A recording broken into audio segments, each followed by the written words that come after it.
Hello, my name is Joe Holland and I'm going to explain how the marketing environment influenced me to recently purchase a pair of Apple's AirPods and also a can of Diet Coke. I chose these two goods because they are completely contrasting products which will have required extremely different marketing techniques.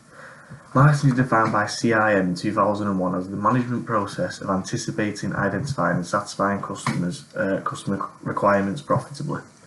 The creation and marketing of both AirPods and Diet Coke were developed after opportunities of innovation were created by Apple and Coca-Cola's previous products. Apple created the iPhone 7 without an earphone jack, therefore making the newly released AirPods almost a necessity. This was considered by a lot of people quite a cynical marketing from Apple. And Coca-Cola released a healthier option of Diet Coke after its successful original product, Coca-Cola.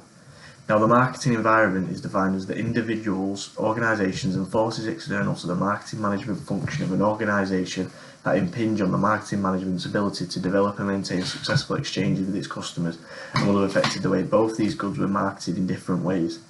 The marketing environment is split into internal and external factors. The internal may include factors like did Apple and Coca-Cola have clear objectives, or did they use appropriate strategies to market these products well.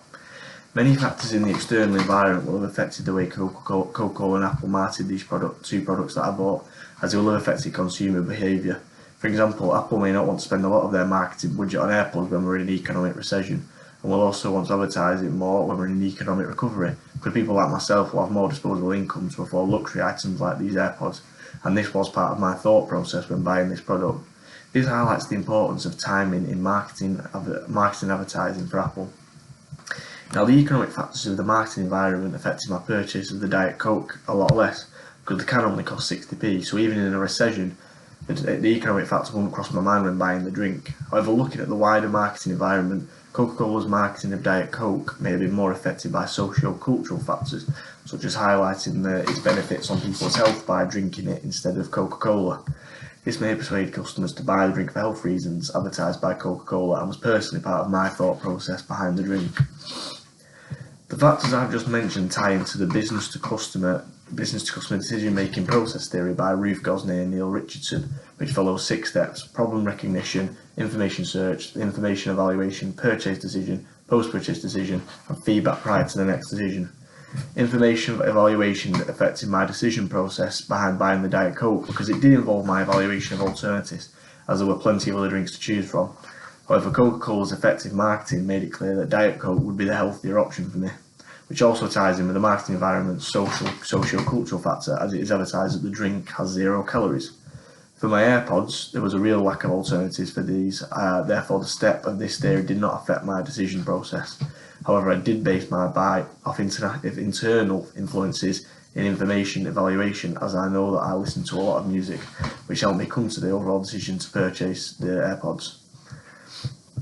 Another theory that relates well to my two purchased products is the consumer involvement theory found in strategic brand management by Rosenbaum-Elliot, Percy and Pervan, which basically compares high involvement products like the AirPods to low involvement products, the can of Diet Coke.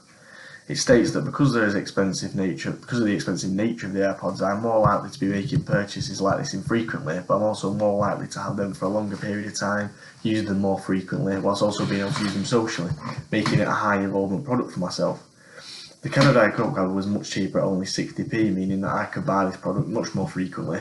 It isn't a very complex product either, and I will most likely only last 20 minutes maximum for me to consume, which highlights there's no time commitment for this product either, meaning it's a low involvement for myself.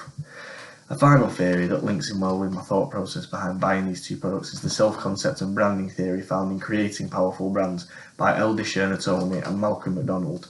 It suggests that huge brands like Apple and Coca-Cola are bought without much mental processing because consumers see these businesses as reliable and have a lot of confidence in their quality. This was true in my perception when buying these products, as I do own lots of Apple's products and have consumed Pettitt and Coca-Cola's products in the past. Therefore, I know I'm most likely getting a reliable, high-quality product.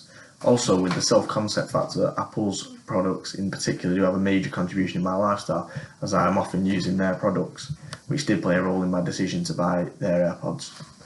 To wrap it all up, there were many different reasons as to why I bought these two products, with lots of different factors in the internal and external environment affecting my decision, which I covered.